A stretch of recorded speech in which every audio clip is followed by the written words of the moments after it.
welcome to Extracast, Episode 44. episode 44. That's right. We Happy to just be here. determined that right before I hit the button. I was like, we'll be clear here. Yeah, I didn't pull that one out of my ass. You figured it out first. The end of Chuck, the what fucking shirt is Valley, that? Volume 1.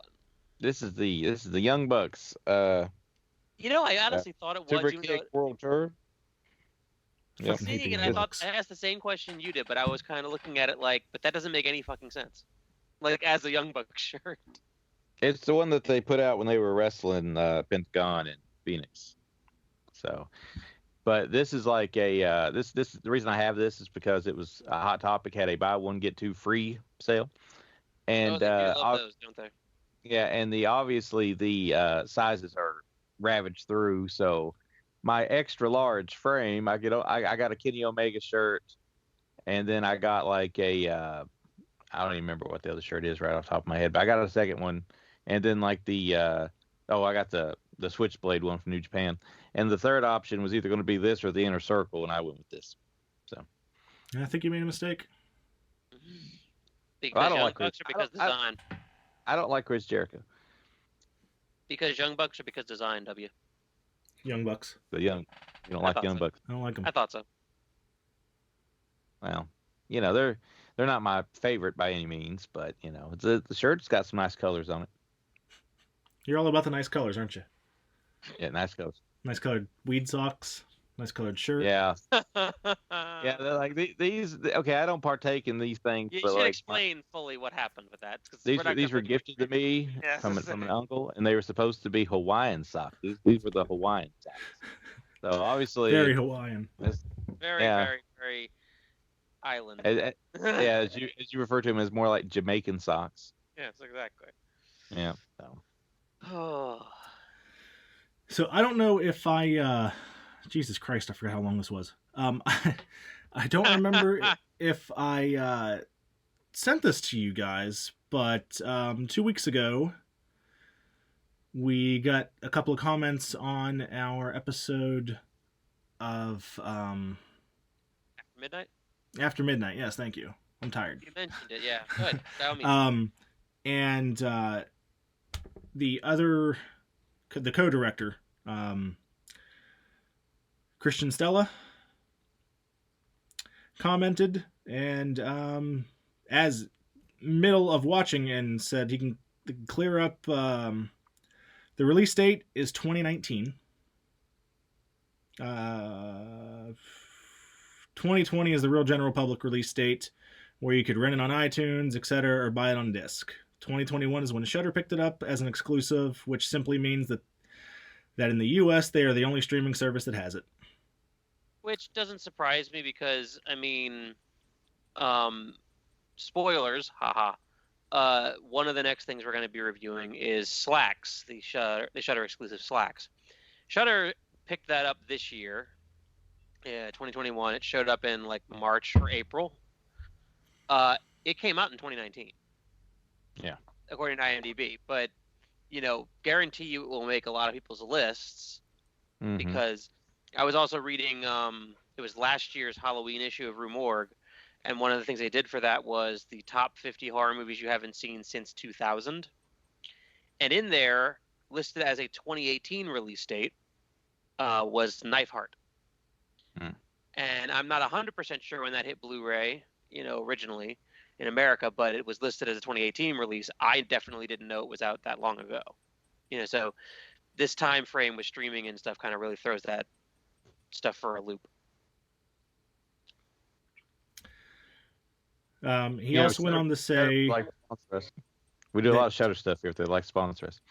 he also went on to say that Chuck Some of us are fine already with our cost or with our existing subscription. They don't need to pay for it, so I'd rather not be sponsored by Shudder. Thank you.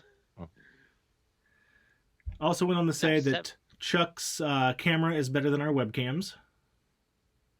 Ah, Which On is his true. phone. On Yeah, his phone. it's on his phone. And then there was a second comment that said, I'm really, really happy like the movie. On subject of Burn on Demand, after having the battery released by Scream Factory, it was obviously disappointing to have this movie burned on demand, and I really hope they don't kill that process. I personally made the special features, so I want those to be seen. All that said, the best version of After Midnight is the Arrow Blu-ray release in the UK. It has all the special features and the battery, and all the special features I made for the battery's Scream Factory disc. But sadly, the Arrow release is region locked to UK. It's perfect in every other way. It's almost perfect. Well, it's perfect if you have a region-free player, Yes, exactly. which I If do. they put it out on DVD, it'd be perfect for me. I'd like a region-free Blu-ray player, but I'm not working on that yet. Yeah, imagine my disappointment when I got the Dawn of the Dead set to review in the mail, and it was region locked. Right? How are you not? But I thought you could watch. I had a drive that did the thing, but the drive currently is out of commission. Oh, okay. So you were watching them on your computer. Well, a computer that was hooked up to the TV. TV, yeah. Yeah, Okay. but I've got, like, they sent the check disc for the 4K originally. So somewhere laying around here, I have the 4K check disc, which, as we all know, the 4K is region free anyway. So I could just, put it in there with that and just feel like I've got something, Or I could sell it. I could just sell it, right? We Sounds said like- nothing on that front. Yeah. Oh. Market's limited. It's region B, nonetheless. So this week we are reviewing the last film in the Vinegar Syndrome Forgotten Jolly Volume 1 set. The Killer is Yes. one of 13. As the box itself goes, it's the part of it that makes up this panel here with the hand and the button and that. You're out of frame. Am I out of frame? This panel here. Yes. There you go. As we have an Italian version of Clue. Spanish. My bad. You dumb Spanish. Yeah. It is what it is. It's all the same. We even told you it was Spanish before you even watched it. You know how Told you long ago Police that? Plundering in the Dark was the only one in How the long? entire set that was Italian. How long ago was that? Did you not hear him say gracias? Yeah, but it don't register. Or I'm or reading any subtitles. other I'm reading single word that subtitles. you've heard before in Spanish? I mean, the name of the director is Javier Aguirre. Fantastico. So That's what Italian. Wait, when he said Fantastico, right? Well, I mean, he pronounces Fulci Felucci, so... Well, okay, I believe that was a long time ago when I was mispronouncing Fusco Poach thing. Oh, deep I cut. spilled water all over any- myself. I know, right? Many moons ago. Many moons ago. Deep cut. Anyway,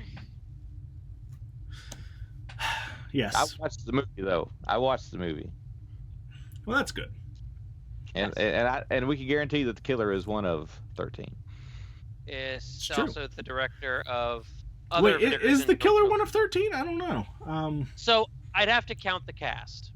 I'll put it that way. I think he technically is, Okay. or she technically is, but I don't know if you may understand that as you watch the movie. I know what you're saying. It just hit me when Chuck said that. Yeah, I think so, but I'm not 100% sure. Yeah.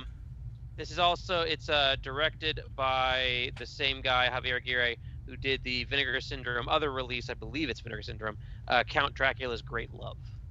I'm So. pretty sure Vincent did do that, yeah. That is also why they had hold of it. So in this movie, this rich lady's husband dies, and Off screen. yeah, off screen. And he was all we really know about him is he was very wealthy, good business guy, and a great sportsman. Because they mentioned how great of a sportsman he was about 15 times. And she invites a bunch of people over for dinner and to stay at their mansion. And it legitimately just turns into her accusing people and saying that she's been watching them and that she knows that her husband was murdered and that one of them did it, but she wasn't exactly sure who. And the thing is, all of these people, it takes a while to do this, but they're related but not related. Some of them know each other, some of them don't know each other, some of them are blood relations of the husband, some of them are not. It's a wide screaming variety. And then for the next hour, we learn about the characters. And That's it. On my end, I'm gonna say like I'm okay with that because, I mean, I'm not gonna name all of the people in here because I don't know most of them, but when you have Paul Naschy in this, literally just playing the guy who works with the cars, barely has any screen time, and he's in the movie and doing his best as that. Everybody else is giving a pretty damn good performance too. They were doing pretty well in the roles. Yeah. Is it a slog? Yeah, it's a slog, but the story was at least interesting enough to me, and the performances were good. The acting, the performances, they were good. Yeah, it took a long time for anything to happen, and I was really tired, as that's my entire state of being now, is that I'm always just very fucking tired. And this is like the one movie that I was like, I know it's Spanish, and I hate to do this, but I'm going to watch it dubbed. There's not a dubbed fucking version of this movie on there. You know better than that. It's Vinegar Syndrome, man. Like, the only time I ever wanted to watch a film that dubbed into English, and it wasn't there. I'm checking right now. None of these, I believe, have an English dub. The first one we did wasn't dubbed? Police Are Blundering in the Dark is Italian. Trauma is listed as original Spanish language sound. So I know we watched I may something. Be wrong, but yeah. Chuck watched it dubbed because he told us, and we criticized him. Maybe I typically don't think do. it was this one. Yeah. I don't think it was any of these though. If it was any of them, it had to be the first one. It's possible. But Anyway. the first thing I always check is for the dub version. But nonetheless, everybody here has a past or is shady or something or another, you know. So it's a room full of not the best people in the world. And I mean, you may have gotten the nationality wrong, but you're not wrong otherwise. It's Clue. It's basically Clue. The back of the box actually goes out of its way to say that it's a sort of adaptation of the Agatha Christie story, and then there were none, which is also known as 10 Little Indians. And basically the plot of that is this. It's a bunch of people get called to a mansion. Somebody says, I know you killed someone, and then somebody tries to kill all the people to protect their secret. You know, is it an exact, adaptation? No, but it is that realm, that same kind of idea. It definitely feels that way. Of course, the big thing about this that we want to mention is this is a giallo, but it doesn't have all the traits. It's not as sleazy. It ain't sleazy at all. I mean, there's portions where it could have been sleazy, but it doesn't get that way. I mean, like, I think the sleaziest thing we have here is a woman in her underwear, right? Mm-hmm. That's kind of like the way as far as it goes. I wonder why they. What about the widow's cousin jerking off to porno mags while his mother is in the other room prancing around, walking, smoking, trying to figure out this crime while she's talking to him through the hallway? That's a weird character. But now, it seems like I recognize some of these actors before, because wasn't the professor from Pieces in this? Ain't that who that was? You mean Edmund Purdom? The skinny guy with the mustache in the movie. I'm not sure. Pretty sure that's the professor from Pieces, I think, or maybe he ain't a professor, but he's in. I think he's in Pieces. I feel like he's in Pieces. Of course, at this point, it could be in any of these movies like this. I don't know. I mean, personally, for the record, I just enjoy the character who's the always angry, kind of Italian-ish. I would kind of characterize him as like the low-class one, the low-class business owner who doesn't understand why, who gets really, really brash and angry about everything and tends to go off the handle. He's the best character for me. Just it's funny as heck to watch him contrasted with all the rest of them who are incredibly, oh, I'm special, basically. Yeah. Of course, the big thing about this movie, though, is how long it takes to really get something going. So if you love character development, you get how many minutes of it before somebody dies? 63. 63 minutes, and it's what, an 80-something minute movie? 85, I believe, or 95. So after you finally get to the point of somebody getting killed, there's a rapid pace of people being knocked off pretty well after that. But it's getting to that point, though, that can be a bit of a task. So, Chuck, I can't speak to specifically the professor, but I can tell you that at the very least, whoever is playing Sylvia Martin was someone who got an axe in the head in pieces. Yeah, because that's literally her picture on IMDb. The one guy, that one dude that's in there is from, I think this. So it could be a Fulci movie, but I've seen him in one of these. You realize the Fulci films are Italian, right? Yeah. Yep. Well, look here. If I don't want to spoil anything for anybody, but I'm talking about the dude with the gun at the end. So if that's who you mean, the one whose wife tries to bang every single dude in the movie. Yes, that one. That's another great character. Yeah. And she just gets shot down every single fucking time. I almost felt bad for her.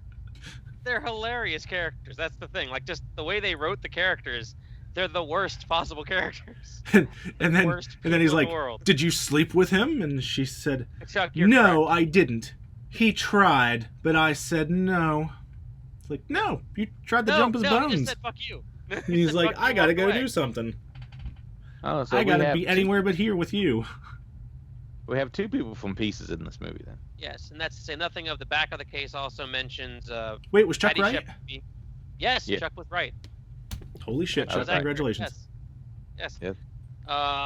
We get the achievement unlocked thing somewhere on the screen now. We'll see about it. We'll see it in post. It also says here Patty Shepard from Rest in Pieces, which Vinegar Syndrome also just recently released, and from who's the Franco guy? You or Eli? Eli. From Eli's favorite female vampire, Jack Taylor. I was hard to say, I don't think we had no Franco people here. Certainly. I don't mind Franco. I thought you were either a Franco or a Roland. I couldn't tell which.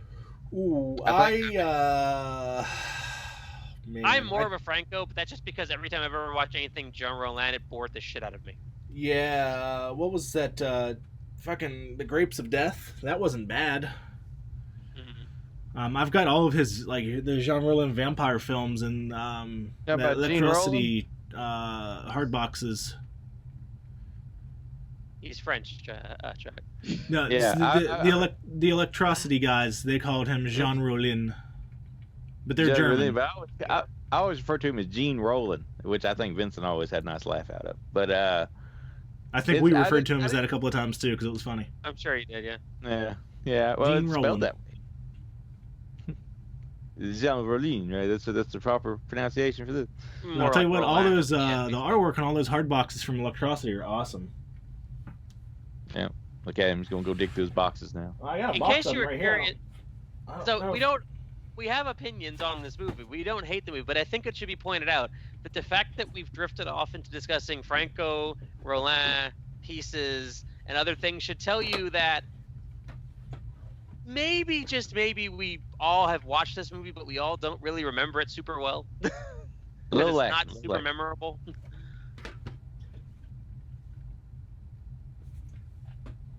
What are you gonna do with that whenever? Oh wait, never mind. I'm thinking of a different movie. Never mind. What now? Never mind. I was thinking of Bird of the Crystal Plumage, not Deep Red. Yeah, that's a good one. But I feel like the kills aren't really that spectacular either, though. No. They aren't, and I feel like it's because Aguirre's going for more character than he is for kills, which, again, I agree. People who are like, oh, is this really a giallo? No, but it's not really, but it's still interesting. It's a mystery more than a giallo. Like you mentioned, it doesn't have the trappings. Yeah, it's more of a mystery. It's the awkward entry into the giallo genre, sort of like how Prom Night feels like an awkward entry into the slasher genre. So it's the Prom Night of giallo movies, right? I mean, Trauma was made in... Yeah. So we talked when Trauma came out about how everybody after Francisco Franco died went, holy fuck, throw in everything you can. Trauma came out 5 years before this. Franco is still alive. So they weren't going to do anything crazy in this because they couldn't, basically. They gave it their best effort and produced a serviceable mystery instead of that overlong. No, I mean, it wasn't a bad movie. Yeah. It definitely needed more action and speed it up just a little bit. Some of the stuff. You could have cut some of the lines out. probably. Yeah. I mean, like it's entertaining to see a man speed away like a madman from the location. You know. Oh, that's hilarious. And for the record, I mean, did anybody actually nail it? Because I actually did, only because of who the killer is. Like I I had was this matching body types trying to. more. My thought process was literally just stereotype and trope, basically. Mhm. I did not pick out who the killer was, but I knew it wasn't like You knew it wasn't who they were telling you it was. Yes. Yeah. Like, because I will point out two things on that. One is the movie goes out of its way to basically try and make, 75% of the cast suspicious? Yes. And the thing is, and not a spoiler, there comes a point where the movie basically goes, no, this is the killer, really, it is. And I think all of us can agree when that hits, it doesn't make sense, and we know it doesn't make sense. Well, and still the ending doesn't make sense on how the killer is caught. No, it doesn't either. Not really.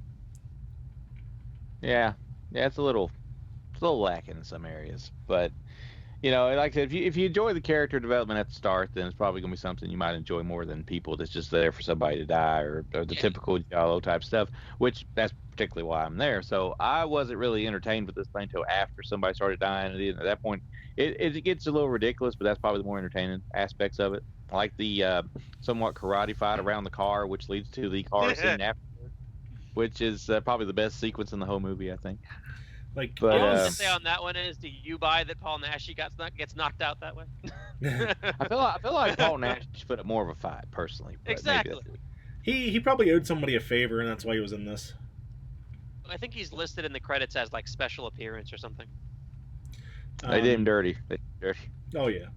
Now the movie itself, it had a lot of comedic aspect to it, and that's what kept me going. Because, like I said, I was fucking exhausted when I was watching this, and I'm surprised I remember any of it, to be honest.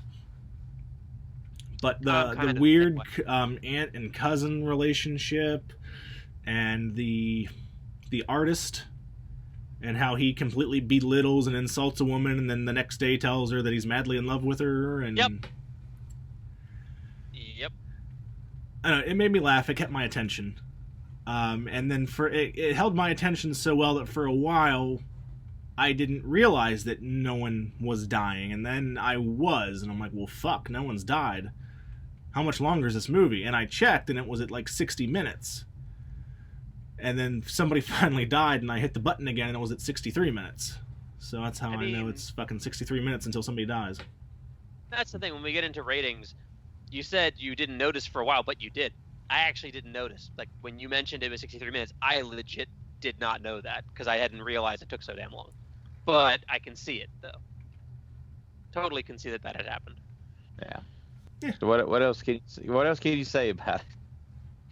I mean, Vinegar Syndrome apparently thought it was important enough in the movie, and it is such a weird thing that apparently the woman who owns the house had these weird pink candles. I don't know if that's picking up for no reason. Just You're out of frame. gigantic fucking pink, out of frame. There you go. There, like giant fucking pink candles. Yeah. Apparently it's important enough that it's one of the pictures they use on the back of the box. But I think out of all three films, this one's got the best title. yes, this is easily the most Giallo-esque title. What extras on this, Annie? Commentary by Kat Ellinger, editor-in-chief of Diabolique magazine. It says it's historical, so I don't know if that means it's from a previous release or if it means she's discussing the history of Spanish sort of Giallos.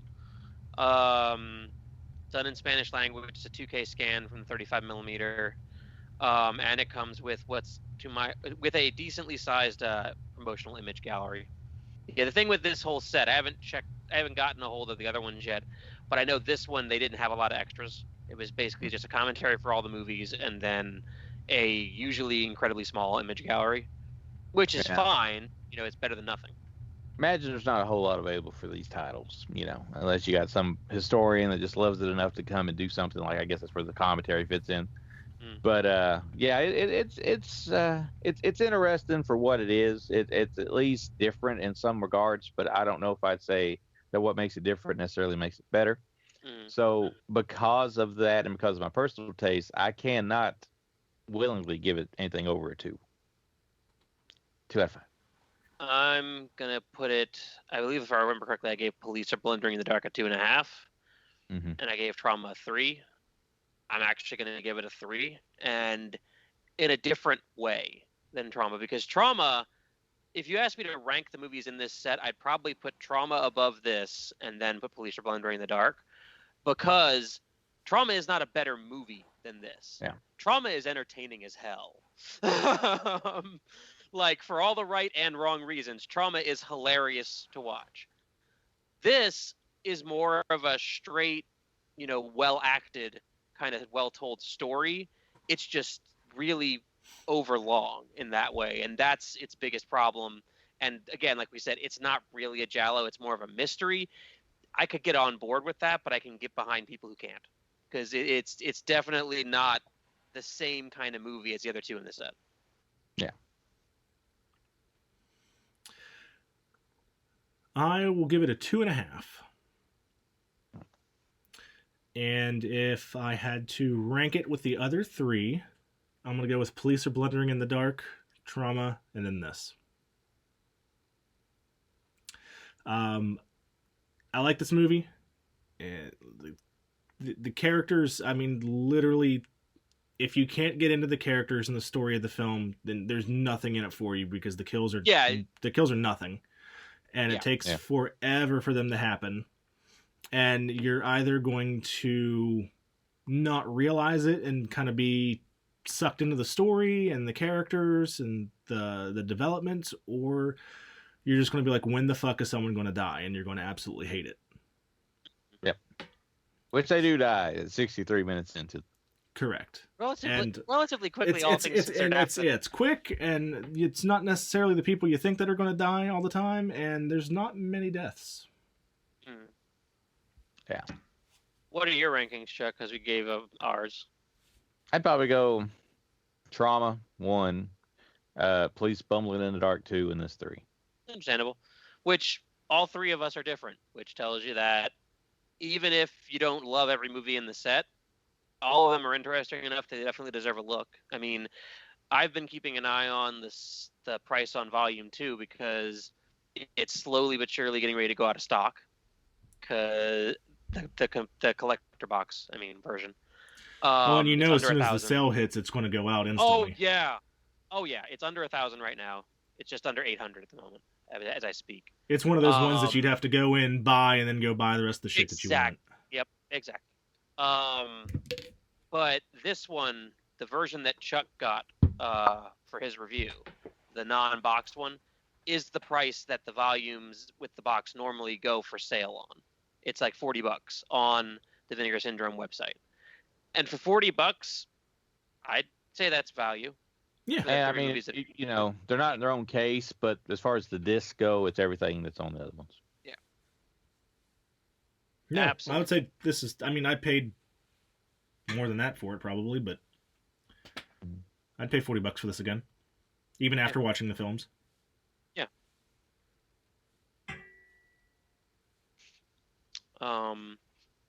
To be clear, there's been no real announcement of when Vinegar Syndrome's halfway to Black Friday sale is. It's normally in May, right? May to June, one or the other. Depends on how they feel. Severin's also still having theirs. Last year they had them in different months. Vinegar Syndrome was in May. Severin was June, and almost destroyed their entire company. So if that's any indication, Vinegar Syndrome will probably have their halfway sale in May. The second volume probably will be on sale. I don't know that the third one will, because I don't know if it came out too recent for it to be on sale. But they're definitely worth a look, and not for nothing, they posted some pictures online today of their homegrown horrors set they're getting ready to do as part of their, I think it was the May lineup or the June lineup. And they're using the same kind of box art, same kind of style. So if you're interested in any of the other kinds of box sets they're doing like this, your sets will at least look similar and it'll look nice on the shelf together. Yeah. So that looks like a pretty good little set, the homegrown horror stuff. I think Dead Rat pre-ordered it. If I'm not I would probably have mistaken. more interest overall. I'd probably have more interest in that than this, probably, just because my personal. Well, I was saying, yeah, preference you're in more of a shot on video guy. Yeah, so it looks interesting, but like I said, I'm sure eventually one day we'll get to that. But maybe we'll even get to volume 2 of this eventually one day. But some news that I was wanting to talk about, which I thought was pretty cool, was Synapse is finally admitting that they're doing the Blind Dead, or at least the first one, right? And it seems like that's going to get kind of interesting since we've got apparently both versions of the film, plus a Frankenstein together version with the English audio, but the Spanish stuff that was left out. Intentionally, unlike some companies. What Don May said, it's been a real pain in the ass trying to put it together. Yeah, I'm sure it has been. He said it's been rough to put it together because, like, he realized that. He said, like, the exact way he put it, 1 second, was that. Pardon while we check the best place to look for this stuff, Dawn of the Discs. Basically, he said that the quote is, "Tombs was one of those situations where we inherited a previous scan and restoration that I was not able to supervise myself. I had to do some fixes, some color corrections, and other things to bring the movie up to our usual standards of quality, and finally it is done." And then the article it was from says, "Both the longer Spanish and shorter English cuts will be included, and a third that May describes as, quote, the nightmare I caused for myself. I got the bright idea to do a hybrid version. I said, why don't we put the English track over the longer Spanish edition, and where the Spanish one has extra footage and dialogue, we just cut to the Spanish and put subtitles on it.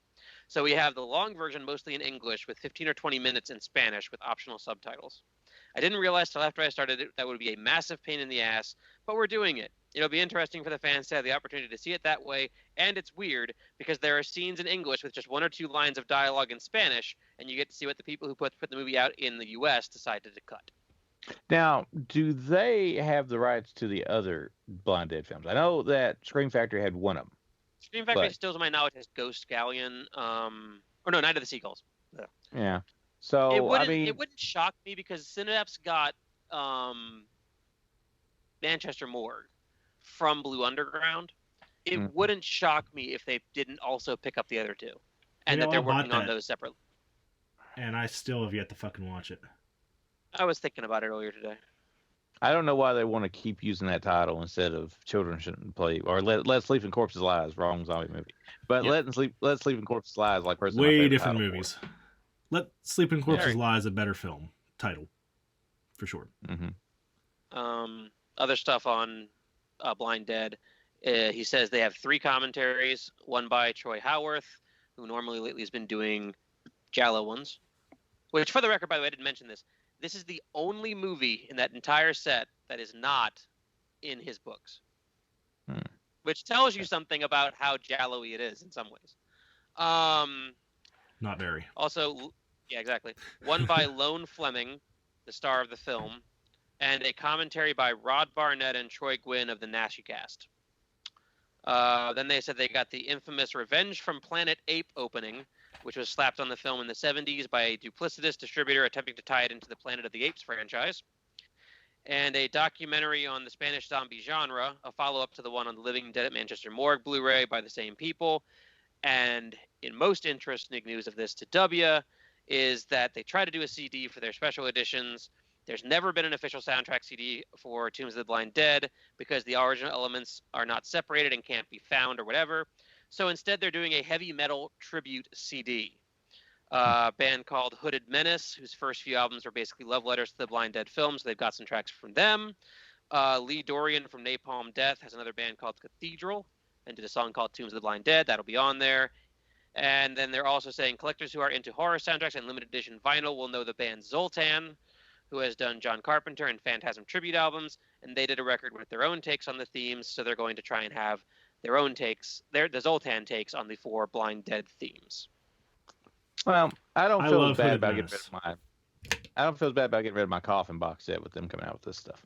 I don't feel as bad as getting Tombs of the Blind Dead for $5 during an MVD Blue Underground sale on DVD, rather than trying to get hold of the Coffin box set. I've still got my Coffin box set. I always thought that at one point they said that there was no elements to make these movies in Blu-ray or HD or whatever, and now all of a sudden there is. Well, I mean, we'll get to this in a second, but it's slowly being proven that basically, like Grizzly 2, for example, was supposed to be a lost film. Unfinished, couldn't finish it. And now there's a Blu-ray of it.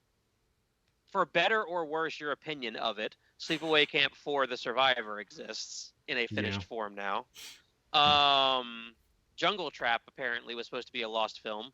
American Genre Film Archive just randomly found it somewhere, and now it's getting a Blu-ray release alongside Run Coyote Run from. Oh, it's got it. I have it over here. That's the one of the stuff I got. I haven't watched yet. I've watched everything. Let me know how it is, because I really want to see Jungle Trap. I'm interested. I'm wink, interested wink, hint, hint. Yeah, I'll let you know. I like the other stuff this month was a little bit of a mixed bag, but that's the one I hadn't got around to. We can talk about that stuff, Chuck, later. But it's they're making movies where there weren't movies before at the moment. Like they're we'll get into it in a second with something else that got announced since the last podcast. But like movies are being remade, recut, stuff added back into them to make whole new versions. Nightbreed, for example. So maybe they didn't have the elements, but if they had enough other stuff, they can Frankenstein together what he's trying to do, Yeah. When I watched the Cabal cut of Nightbreed, I didn't notice anything different. So, as the only person on this podcast who's actually seen a longer even version than that. God, fuck, man, that sounds awful. See, I've actually seen the work print because they were touring it at conventions before it came out. And so when they did a Nightbreed reunion at Monster Mania, they brought the cut with them. That sucker was like 2.5 hours long, maybe 2 hours long at the time. Maybe even almost 3. Live's too short to watch that. I mean, the reason I bought the Nightbreed new version was because I liked the version that I saw that way. And I can see the difference because in the original, there's definitely more of an idea that, Decker is your killer and that's that. Whereas there's a few scenes in like the Cabal cut where it's more about Decker's the killer, sure, but really we're also talking about all these cops and stuff like that too. So it's a little difference, but the Nightbreed like groups on Facebook talk about like that they released 3-hour versions of this on Blu-ray that you can buy from certain places and stuff. You don't need to see that. You really don't. It's fine in the cut it's in right now, the Nightbreed Cabal cut that Clive Barker actually supervised. It's fine that way. It's still too long. Don't let Eli say that. Here you say they don't come back on the podcast. No? I remember him and one of his exes, they had matching long sleeve Nightbreed shirts. I think it's the movie that brought us together. Blah, blah, blah. It's our love movie. And I was like, isn't that Barker's coming out movie? I'm not saying even just that. It's just fucking weird to begin with. Just say that's your coming out movie. I mean, your coming together movie. Yeah. Well, how'd that work out for him, right? Yeah, well. But I've watched like whatever Scream Factory put out. I've probably watched. I don't remember more about it than I do the original because it's been years since I saw the original and I didn't actually get the rare one that had both cuts on it. But I think I prefer the original best I remember. And that was a long time ago. I prefer the original because it's, choice. It's like shorter. They're different. They're different. It's a choice. Otherwise, in news besides Tombs of the Blind Dead, Synapse. Synapse didn't technically announce it themselves. They said before they're doing Kindred. But Mike Felsher posted a really short video showing that he's making like a documentary for them about it. So that's a thing. One thing I wanted to mention, I don't think we talked about it last time, and I didn't really know how to get into it. You can call me a bit of a masochist, but I still follow Media Blasters on Facebook. Most of their shit is utter garbage in terms of when it comes out. Like, usually it's either anime porn or a really bad Blu-ray of a really good movie like Tokyo Gore Police. But they did put out like big video of like a pallet full of elements that they were sending over to Severin, and the pallet was for, they say, a Steckler box set. What would that be? So Steckler would be, I looked this up for, it's kind of in a way become their, I guess you'd say their mode of doing stuff now, which is you got your Al Adamson box set, and most people thought Al Adamson's movies are crap. I mean, I like Dracula versus Frankenstein for how bad it is, and I'm saying that. Or your recently released Andy Milligan box set, who is massively divisive and things like that. I'm getting his first name. I've forgotten the guy's first name. But Steckler was Ray Dennis Steckler, I believe. Yeah. I don't rightly know what movies they got the rights for. You can see like labeling on some of the things in the video. I can say of what's in the video. His filmography is actually kind of large too, but I don't want cast. What? I don't want a documentary. I want the guy. That was weird. Live. I'll do it this way. For some reason, I was able to find it before, and I couldn't find it this time. You keep saying so that. he made probably his most famous thing was Incredibly Strange Creatures Who Stopped Living and Became Mixed Up Zombies. I highly doubt that'll be in there because it got famous mostly because of Mystery Science Theater as well. But overall, like, I think he apparently directed EGA, which is another Mystery Science Theater 3000 thing. Body Fever, Blood Shack was one of the ones you could read. I remember that one. Best thing about Blood Shack was the Joe Bob commentary that come with the DVD. In 1971, that one you can see written on one of the boxes is Blood Shack. He directed the Jefferson Airplane music video for White Rabbit. Cynthia the Devil's Doll, Body Fever, The Mad Love Life of a Hot Vampire, The Horny Vampire, Sexual Satanic Awareness, Triple Play, Sexorcist Devil, Perverted Passion, Teenage Hustler, Red Heat, Teenage Dessert, The Hollywood Strangler meets the Skid Row Slasher. It seems very much like the kind of thing that, yes, exactly, you're falling asleep as I'm saying it. Yeah, it seems very much. Is he falling asleep or is he reading something on his phone? Probably mix of both. Just reading something on my phone. Oh, okay. It would have been appropriate either way. But so, yeah, Severin is doing another box set basically, or some movies, and so Media Blaster apparently had all the rights to the Steckler negatives and stuff, and they sent them over. Yeah, I know. So, I heard Severin themselves announced their June, I want to say, slate, and also said they're doing a Black Friday sale. The movies wasn't anything are like I didn't fucking know what that shit was. Do you know about them? I listened to the podcast about it. Not that the podcast exists for any reason other than to make you want to buy their shit. But they announced on it. So one of them is Born for Hell, which is, I think it's Irish. And basically sounds Irish. It's kind of a retelling of the spree killing of Richard Speck. What the heck? Killed a bunch of nurses in it. He killed a bunch of nurses in Chicago in one house one night. And so what it was is it's not Irish, it's Canadian, but he took the story of Richard Speck and moved it to Ireland.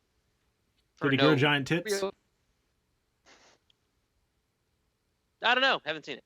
But Richard Speck grew big old boobs in prison, and dudes fondled him. I'm just saying that's what it is. That's what it basically is. There is Sorry. supposed to be, for the record, since you mentioned it, the Blu-ray has on it Nightmare in Chicago, remembering the Richard Speck crime spree with local filmmakers. I think Chicago Plus- could be a nightmare anyway. Plus a new kind of crime, the Richard Speck story with Once Upon a Crime podcaster Esther Ludlow. So in other words, at some point, that probably will come up on the commentary or Blu-ray or special feature somewhere. Oh, Macabre. Anyway, Are you admiring a book with? he's admiring a That was vinyl Paul? of Macabre. I thought that was Where's Waldo there for a second. No, he's looking at Macabre, which famously does serial killer metal. Yeah, Well, the, the only I'm thing personally- I'm personally a fan of the Dahmer album, personally. The only thing I have close that is not relevant to the subject at all is an autographed EC3 action figure. track 8 is called Richard Speck Grew Big Breasts. Well, it's got to be true then. Mm-hmm. It is. And Then he we was have Canadian movie. This is the one they said basically sight unseen is probably the best blind buy, but again, your mileage may vary. It's called Siege. It's also known as yes, it's Canadian. It's also known as Self-Defense, and basically it's kind of Assault on Precinct 13-y, kind of Purgy in a way. They said like if you watch the movie, like in the movie there are things that you shouldn't put in a movie, like how to make a bomb. So, like legitimately how to make a pipe bomb is in the movie apparently. So, apparently it's just a really freaking weird movie, and then it has two cuts. One's like 9 minutes longer than the other. And lastly, formerly released on Fangoria Gore's own video with massive cuts to the gore, ironically enough, was, what's his face? The director, Gabe Bartolos. Skinned Alive, starring Warwick Davis. I've had DVD for years. I've never watched it. Stars Warwick Davis, has a scene where a guy runs naked through Times Square that got someone arrested.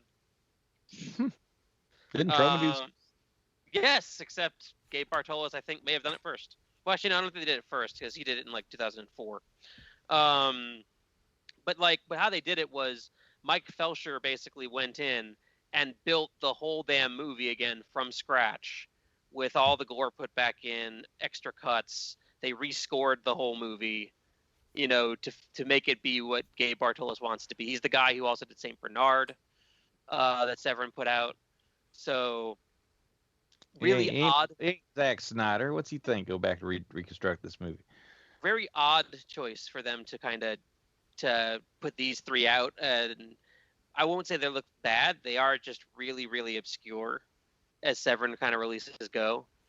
Maybe they're just running out of shit to release. I was hard to say. Eventually, the well runs dry, folks. Well, they've already said they have a massive lineup of stuff they want to do for the Black Friday sale, but that they're not announcing any of it at the moment because most of it or some of it will not be finished. And so if it's not finished, they're not going to release for Black Friday. They're just going to push it back.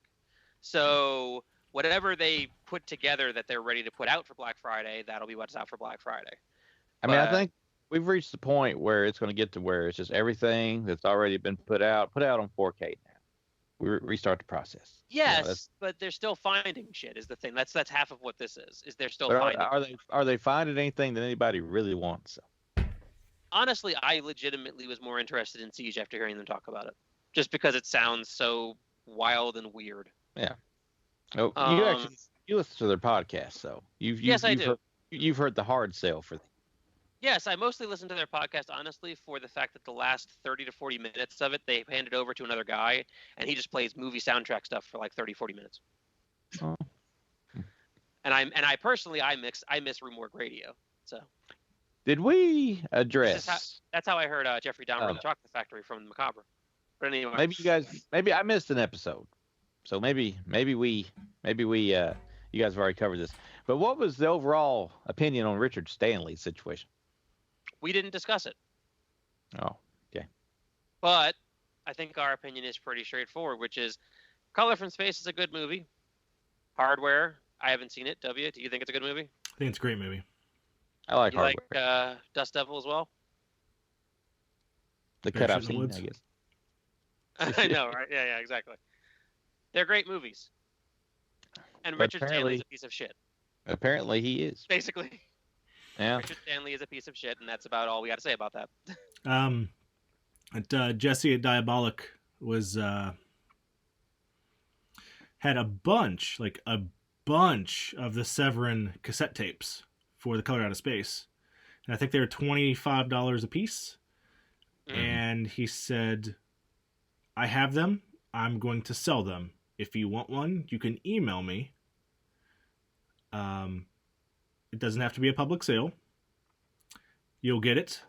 And every bit of money earned will go towards, I think it went to a women's shelter or something. In New York. I think in New York. But now, In we Philadelphia. Mhm. But he said if you want to just donate, you can do that. But I will still sell that cassette tape and donate whatever. And I think he matched everything that he sold. It was a decent Yeah, he was chunk of supposed to. money that he had donated Yep. a couple of weeks ago. But now we know, without a shadow of a doubt, they did it. It's pretty clear. Because the you know, we- like, remember, everybody was ready to throw out Johnny Depp there for a while. some of us and still then- are. But then we found out though that he was the one getting beat apparently. Some of us still are. Well, that's what because- I've heard bad about Johnny Depp. I don't know if you know anything else. I don't know. All I'm going to say on that front is until someone actually can successfully prosecute a libel case in that situation that he wins, Yeah. I don't have to believe anything about that. Mhm. I can choose to believe what I want to believe. End of thought. I mean, Well, you know what they say. All the boys love Mandy Lane. It's a good movie. I've watched it once. It took it took like 7 years to come out, didn't In the States, it- it? Yeah. Well, we ought to review that sometime. Awkwardness upon the podcast, ladies and gentlemen. It's been reviewed on this podcast before. Just years ago. Oh, years I ago. know how to break that awkwardness. Mm-hmm. Shut up, Chuck. Oh yeah. Anyway, Vinegar Syndrome. Like I mentioned, they showed a picture of their box set.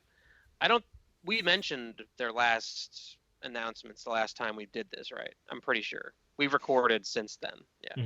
Mhm. So we're not gonna go too deep into that. Cauldron saying that they're gonna start doing and putting up for sale the regular editions of Crimes of the Black Cat and Beyond Terror in mid-May, and that they're preparing to announce their third wave and that their fourth wave as well. They said they might announce the third wave in May or June as well, and that the fourth wave, they've got something on it that's going to blow people's minds. In essence. Uh-huh. I think I got that about right. Yeah. Something like that. Yeah, something like that. Scream Factory decided that I have to now go back to the thing because I had to change and search through Media Blasters. Damn it! Announced all their stuff for later release. It's a pretty decently sized list, actually. Brotherhood of the Wolf Yes. Collector's Edition. It's supposed to be 2-disc set, but it does say they're going to have the director's cut on 1 disc and bonus features of hours long on the 2nd disc, plus both French and English audio. Collector's edition in the future of the Dead Zone, street date listing of July 27th. New HD transfer, extras to be announced later. Collector's edition that I'm interested in is July 13th, House of Wax remake. Mhm. They've announced the new HD transfer just for this release and an interview with Paris Hilton. Well, she ain't got nothing else going on these days. She's gotten into more like charitable stuff and DJing. Um, That's good because she at one time was just a rich person running around getting attention because she was rich. Ain't that You basically grow- what it was? you get older, you grow. Mhm. Um, That's what I hear. July 20th, Sean S. Cunningham's follow-up to Friday the 13th, A Stranger is Watching. I've never seen that. Follows a psychopath as he imprisons a little girl and a famous reporter in the dark maze of tunnels beneath New York City's Grand Central Station. He first wants to collect a ransom and then murder his captives. His victims' only hope is their own wits and the aid of homeless people who roam the urban netherworld. Stars Kate Mulgrew and Rip Torn. I believe Rip Torn is playing the killer. That's awesome. It says, It says Rip Torn giving a harrowing performance. I would assume he's the killer. With him, you never know. Yeah, true. It's Rip Torn. 1966 Chamber of Horrors. Employed famously the fear flasher and the horror horn to warn audiences in advance of its most shocking moments. I mean, all new HD transfer of the film. Same thing with Strangers Watching, all new transfer of the film. And also 8-Legged Freaks. No information yet on whether there's a new transfer or anything. But yeah, 8-Legged Freaks with David Arquette. Never seen it. I've never seen it. Neither have I. But yeah, I really wanted to see it, Not really either. Dan Scanner likes it. I would say some people love it. But, so that's Scream Factory's July slate. Just randomly dropped out of nowhere about a week ago. Which brings us to my favorite punching bag, Charles Band. So everybody and their mother knew long after this release has come out, that Naked Girl in the Murdered in the Park had a horrible audio transfer. It's been around the internet. Everybody knows it's there. I would say we've probably talked about it on this podcast at least for the last 2 months, and I know people knew about it before that, which made it absolutely hilarious, though I appreciate it when it comes, that Full Moon decided to announce earlier this week or last week, as we record this, that the audio transfer was bad, and it was really, and they don't know why, and so they're going to make a new version of it with the Italian audio track and English subtitles. But not a replacement disc, though? It's technically a replacement disc. If you bought the disc from their website, the original English language disc, they are already going to send you the Italian one when they've finished it. Oh. Which they said they're supposed to be sending it out in mid to late May. Which will end up being mid to late August. Because Full Moon. My thing on that is great. Good on you. First of all, we've all been talking about this for how freaking long now? And second of all, if it's that simple, or at least that you can get the Italian track with subtitles and release it that quickly after you announce you're going to do it, why the hell did you not include that audio track on the first version as an alternate option? I'm not saying by itself. I'm saying English and Italian with subtitles. Yeah, Full Moon going to Full Moon, Full Moon going to seriously Full Moon on that one. That's about right. So as we said last episode, again, if you're thinking of buying any of Full Moon's current trend of putting out Eurocult things like Emmanuel movies and Klaus Kinski movies and Franco movies, you really want to look at the reviews before you do anything. It's like harder to do now since Blu-ray.com has been down for days. I did not know that. Oh yeah. Yep. Sad. I check it like 6 times a day, and I'm like, oh fuck, I forgot it's down. Force of habit. Is it down for a particular reason, or? I don't know. Some kind of server issue. I think their backup server don't work, so until things are corrected, it's down. Which some people are wondering if it's ever going to be back. But it's too big not to be back. I feel it's too big not to be back. I mean, I use it in Mondo Digital pretty severely in DVD Beaver, but it's definitely a huge help to anybody looking for information about movies. I'm just happy that my website is the only one that has trouble. Usually yearly mine has a cluster every year, but things did not go that way this year. Things were smooth. I was prepared for such things. This was the first year that you didn't have a colossal failure on your website. That's true. Exercast. We're the reason why. That's right. Well, I realized that there's really no point to have a big paid fancy website. So this year I just chose to migrate to a free WordPress site and just link a paid URL to it. So I only paid $15 as opposed to the normal $100 and something for the website yearly. Still, $100 for a year is not bad. No, not at all. 90% of everything I do is on YouTube now anyway. So that's true. Mm-hmm. It's just a hub for the YouTube stuff, and every now and then there'll be a written review because I try to get out of writing as many reviews, because if you're not writing reviews, you don't feel burned out and you can write movie scripts. which I can ride if I will stay home long enough to do it. So, yes. I do have one other thing here, and I have it here mostly because I want to get your opinions on it. Story came out today as we record this that they're going to make Apple take a lawsuit, as in go to court for a lawsuit. And the lawsuit is over the fact that they told people that when they bought a movie on the Apple Music Store, Apple iTunes Store, that they were buying them. Yeah. When in actual fact, they're not. Like, if they lose licensing rights or anything, you don't own it, Apple takes it away from you. You know, that's a thing. So they're forcing Apple to go, or there was a court decision that means that Apple does have to go to trial on a lawsuit that was filed against them over using the term buy in that way. And in effect, basically, I don't necessarily think they're going to lose or anything like that, but it does affect all streaming services, basically. Because, well, look at it. You know. Yeah, I mean, like, if Vudu wants to start pulling movies off of my account that I've had there for years, they can, as long as they reimburse me for the movies that they pull. Which, in that case, that's the thing. They don't think they'd I guarantee you they don't think they'd have to. Oh, they don't think so. I mean, but obviously, I mean, when you bought it, it didn't say you released it, though. Right, and that's kind of the thing. Like that's, I think, where the real crux of the legal case is if they were saying, oh, we don't have the rights to, like, I used to have Movies Anywhere. I switched to Vudu specifically because Movies Anywhere does not have a distro deal, I think, with Lionsgate. Yeah. And so, like, I want to say 15 to 20 of my movies, poof. You know, they don't show up there because Movies Anywhere can't have them, but Vudu can. Yes. And so Vudu, And I Movies have Anywhere 100. owns Vudu.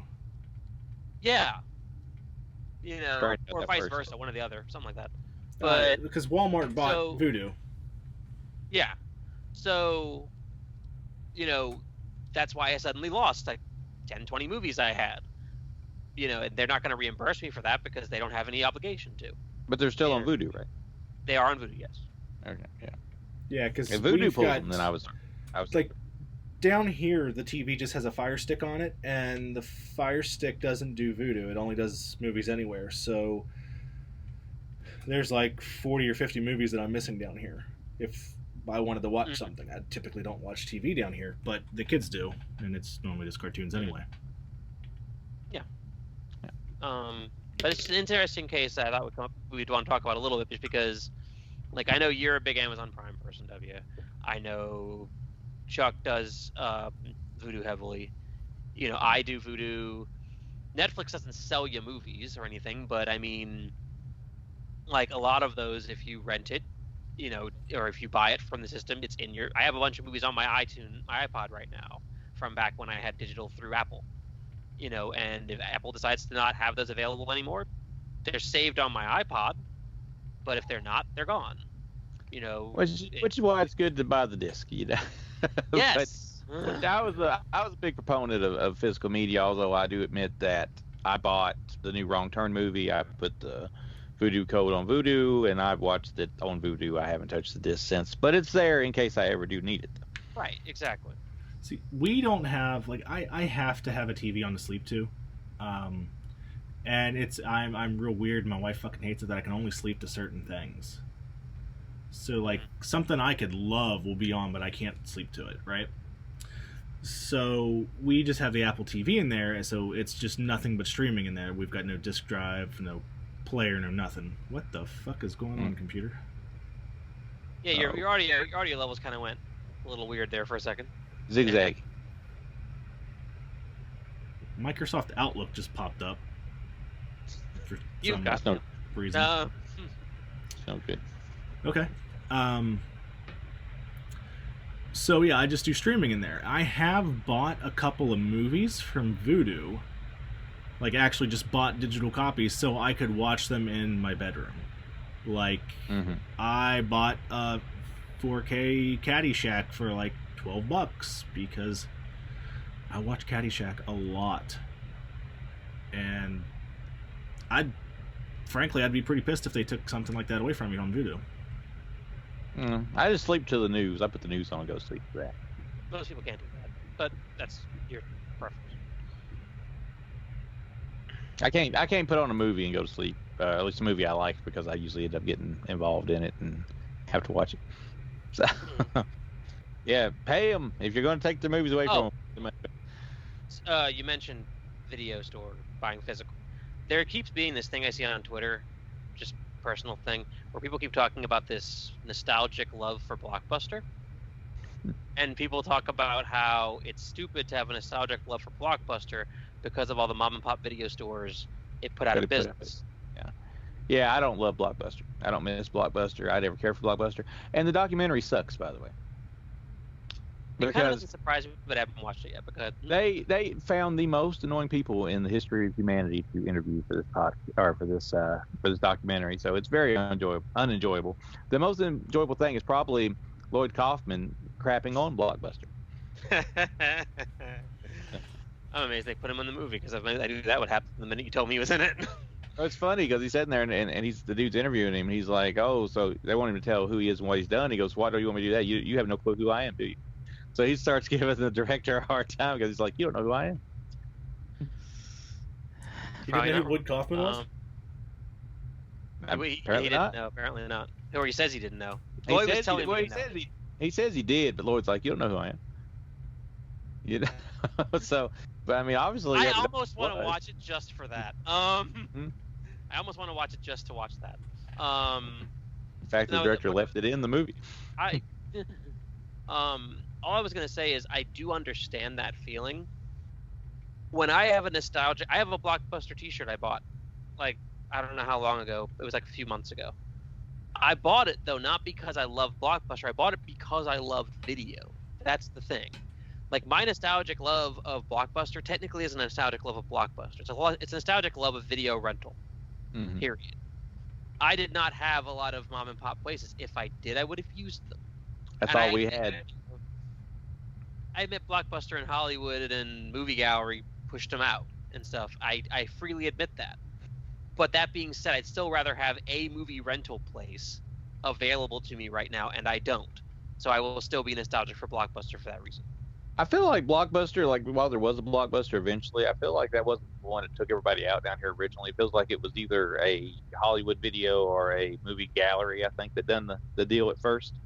And then, of course, everything got took out then by Redbox, who in return seems to be getting took out by Netflix. So. And Netflix, for the record, is saying that they're having slowing subscribers. Yeah, well, it's because there's so much now to subscribe to. Everybody's got their own, service, and eventually they're all going to just kill themselves, pretty much. They are, because they tried to break cable. It's going to be another. It's going to be another form of cable. Yeah, they turned it into cable. They broke cable and then turned it into cable. But the Peacock thing as example, that's basically where you're heading. You're going to see a bunch of streaming services just cluster together as one streaming service, and that's going to be what you end up with eventually. Well, that's Peacock. That's Disney Plus. Mm-hmm. That's also Discovery Plus. Yeah, because see, now they got to make you want to buy theirs over everybody else, so they're going to have to get together and just put stuff together to try to entice you to do it. Which, in return, you've got a streaming version of cable that you're paying less for, but if you get more than one, you're eventually going to end up paying about the same. Yeah. Mm-hmm. Which, I mean, my experience with Peacock, I watched WrestleMania. I did the free thing, and I watched WrestleMania. And besides the fact that you can't pause or rewind live television, I think it was okay. But, I canceled it because I don't know. Peacock's. I have Peacock so I can watch soccer. Their interface is fucking horrible. Yeah. And Paramount's interface is equally as bad. I don't really know if any of them have the Disney's is okay. Disney Plus. Shudder is terrible on a phone. Their interface Shudder is bad on an Xbox. Yeah, Shudder is I just prefer bad. On their computer navigation is okay, I think. But as far as the one on Xbox, I'm not a fan of it. I like Hulu's navigation, and I think all the rest of them fucking suck. Yep. Netflix is workable, but you got to be careful. Yeah, but Netflix though, they keep on, like, my problem with Netflix, it used to just be, here's the logo for here's the movie cover. Okay. Yeah. Now it's like, then it was, here's the movie cover and here's a big splash. Yeah, they keep changing stuff. Now it's here's that and here's this big splash that turns into the trailer if you don't move it. Yeah, I hate that it either changes to the trailer or that it'll start the movie. That's when that's really it starts the fucking movie, yeah. Yeah. And a thumbnail. Mm-hmm. Yep. Incidentally, you watched Peacock, WrestleMania. You I know did. they made some cuts now, right, from the recorded version. Yeah, I don't know. Yeah, I know that, and they've made some cuts of a lot of the WWE content, which while it may not be politically correct now for the the most of what the cuts they did, I feel like it should be there for historic purposes. You know what I mean? Oh yeah. Put the disclaimer. If we can still watch Chris Benoit wrestle after he murdered people, why can't we watch Roddy Piper paint half himself black in a very tasteless manner? Okay, but just I put honestly that don't there. Be like, hey, there's something here that's insensitive. I mean, Disney still won't put Song of the South on their service for, obviously you can kind of see that, but wrestling's always been wrestling. It's never really been politically correct, at least till recent years, and it's still a little weird now. But most people that's watching that, they've already know what it is, and they're used to it, so they just put a disclaimer on it and keep it there. Or give it a skip option. You can skip have it to where you can skip the offensive stuff if you don't want to watch it, or you can just watch it all as it is. Well, you mentioned that Peacock has a terrible interface, and one of the aspects of that terrible interface is on the WWE app. You'd be able to skip between parts of an episode of Raw or a pay-per-view, and Peacock doesn't have that. Oh, skip to next match kind of thing it had. Yeah, exactly. Yeah. The new A&E documentary on Stone Cold is awesome. Yeah. WWE has good people making their documentaries. I mean, the clips I saw of the Big E one looked amazing. Well, this is from A&E, not WWE. Right, but I'm saying they wouldn't make it if WWE hadn't allowed them footage and things like that. I know it's done through biography and stuff. Yeah, Like, they even got the fucking Rock in it, and the Rock doesn't do shit anymore with wrestling. Ain't it like free source as long as you use just a certain amount of time of each clip though? Because ain't that how like Dark Side of the Ring is able to use WWE footage? If that's the case, WWE would still try and probably could do copyright claiming on some level. Maybe I know they say that, but they'll still try and claim it regardless. Maybe they are trying to claim it, and they just keep losing. Dark Side of the Ring is great. I don't know if you guys watched that or not, but I want to start watching it. I haven't watched it yet, but I want to. The new season is coming out pretty soon, and it's real interesting. I mean, the episodes are kind of short though for the most part, but it's interesting stuff. So one episode's supposed to be the plane ride from hell. Yeah, I mean, they're covering really like all the infamous stuff in the wrestling business, Well, the funny thing I was gonna say is I don't know if you heard. I'm not gonna get into it now, but you can look it up. Kurt Angle on his podcast in the last week or so was asked about the plane ride from hell, and so he talks about on his podcast Vince's insistent demand to just wrestle him. Just drunken, insistent, repeated demand to wrestle him the entire time on the plane, and he couldn't get away from him. Yeah. Was that the one where they almost went out the door of the plane? Like there was a situation where somebody was wrestling on the plane and they almost went out the door. I think Brock might have been involved in that. Possibly. But I know this plane ride had him cutting Michael Hayes' hair while he was asleep, and Ric Flair walked around naked with just a robe on and all kinds of wild stuff. Supposedly, he finally calmed Vince down to a point where he could get him seated, and so they sat down. The plane's descending, and Jericho turns to Angle and goes, "Hey, look who's coming this way!" And here comes Vince again. Yeah, alcohol and free time is not a good friend of professional wrestlers. Fair. In the last few weeks since we recorded this, Vince McMahon is not a good friend of professional wrestlers. But anyway, got to make them cuts, budget cuts. Even though you're making $1 billion a year, Signed a new deal with Peacock, budget cuts. Yeah. That's after the big Fox deal too. So they save money not touring. They save more money doing what they're doing now than they did when they was on the road. Yep. Of course. Yeah. Well. All right, fellas. And thus concludes another exciting episode of Extracast. Extracast episode 44. Wrestling talk. Yes. Wrestling talk. Wrestling talk, streaming talk, and everything else. There it is. Thanks for watching. Like, share, subscribe, all that fun stuff. And we'll be back next week with some slacks. Mm-hmm. Yeah. Slacks. Oh, slacks. That's a heck of a title. Slacks.